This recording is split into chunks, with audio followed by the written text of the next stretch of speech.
altres significats de la paraula comprar.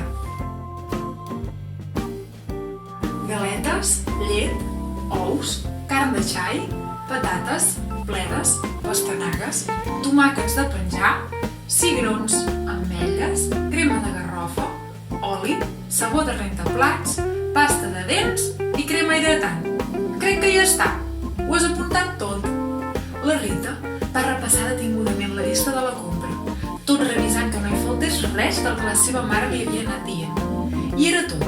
I per tant ja podien anar a comprar al supermercat que feia tot just un parell de mesos s'havia instal·lat en aquella nau abandonada del barri que sempre l'havien curiosit tant.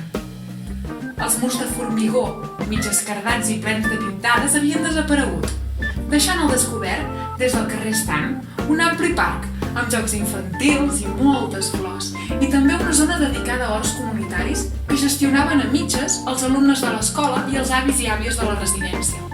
Precisament, feia un parell de dies que la Rita hi havia plantat uns enciams i espinacs seguint les indicacions del Paco, un senyor que tota la vida havia tingut hort i que ara, des de la cadira de rodes, era feliç de veure com aquells infants aprenien a fer-ne.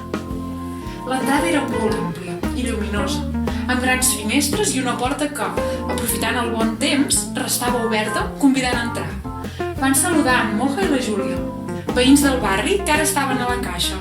Van agafar un carro i es van posar a comprar. A la Rita li encantava mirar les fotografies dels pagesos i pageses que apareixien a les fitxes de tots i cadascun dels productes i imaginar-se com eren els llocs on havien sortit els ous, els formatges, les patates o galetes que ella es menjaria. Eren sempre de pobles molt propers i ja havien quedat amb els seus pares i uns altres amics que cada mes n'anirien a visitar una. En un tres i no res ho tenien tot.